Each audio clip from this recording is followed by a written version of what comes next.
کہ میں زندہ باہر آؤں گا آفٹر اے لانگ ٹائم. تھائی کی گیم کی ہے, تھائی کی. دماغ ایسے سن بن بک من بلک ڈم کم تم چھم چھم ہو گیا. سن بن بک من بلک ڈم کم تم چھم چھم ہو گیا. استغفر اللہ. قرآن کریم کی آیت سم بکم عمی فہم لا یرجعون. کتنے خوبصورت الفاظ اور الفاظ کی ترتیب, الفاظ کیا چناؤ. یہ وہ آیات ہیں جس کو مشرکین مکہ پڑھتے تھے تو کہتے تھے یہ کسی بشر کا کلام نہیں ہو سکتا, یہ کسی انسان کا کلام نہیں ہو سکتا. اتنی پیاری ترتیب, اتنے خوبصورت الفاظ.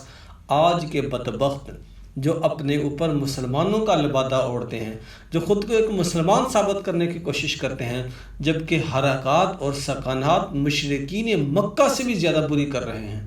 بھائی قرآن کریم اس لیے اترا تھا کہ تم بے غیرتیاں کرو.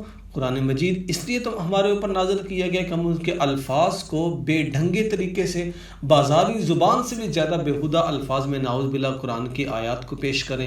یہ وہ لوگ ہیں جن کو ملین کے اندر جن کے فالورز ہیں اور لوگ بے انتہا ان سے محبت کرتے ہیں, جبکہ ان کی حرکات اور سکنات کو نہیں دیکھتے. اگر بالفرض والمحال اللہ نہ کرے کسی عالم دین سے غلطی سے سہون کوئی الفاظ غلط طریقے سے اپنی زبان سے نکل جاتا تو لوگوں نے تو یہاں بات کو بتنگڑ بنا کے پیش کرنا تھا اور کیا کیا فتوات ان کو پر جاری ہونے تھے.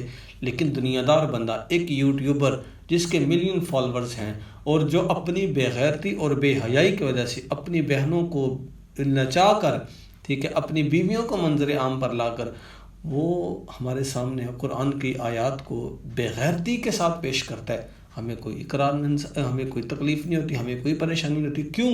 اس لیے کہ اس کا دنیا کے ساتھ تعلق ہے. اس نے دین کا لبادہ نہیں اوڑھا ہوا, اس نے مولویت کی چادر نہیں پہنی ہوئی. صرف اس لیے ہم خاموش ہیں.